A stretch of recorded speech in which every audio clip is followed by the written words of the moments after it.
Sénégal a privilégié la Chine. ay premier ministre lañ daana waaye léegi fi mu toll nii Ousmane Sonko danay génn te président bi dina gën a am doole président Ousmane Sonko rek lay dégg boo deful ndànk nag li gars yi doon wax ombre mbaadu bu ñu waxee président dinañ laajati ban président la ñuy wax parce que mooy président bi gën a populaire ci ñi nga xamante ni bi ñoo yor parti politique yëpp surtout fois que ni tout le monde di bu njëkk ba nit ñi di ngi wax premier ministre di wax président bu ñu waxee président ñëpp xam ni président Diomaye la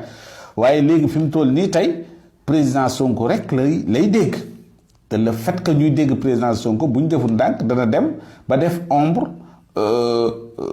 président waaw bu boobaa nit ñi dinañ ne kii donc encore une fois ñiy dellu di ñaan ci réew mi jàmm di ñaan ci réew mi jàmm di ñaan sunu borom taxawuñu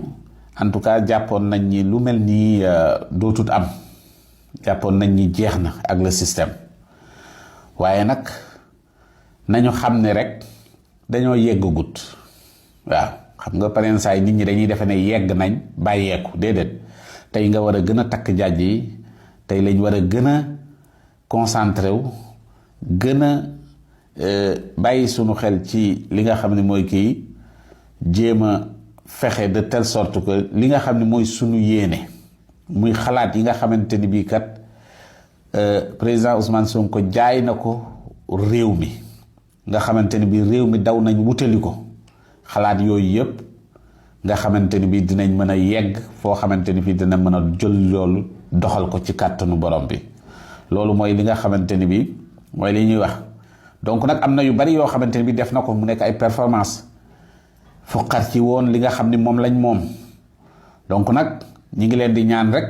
ñii nga xamante ni bii ñoom la président Diomaye di consulter ngalawaay yi nga xam ni dem nañ ba moomal ko sunu bopp bu leen ko delloowaat tubaab bi ngalawaay bu leen ko delloowaat tubaab bi bàyyee leen ñu li nga xamante ni bii mooy sunu moomeel.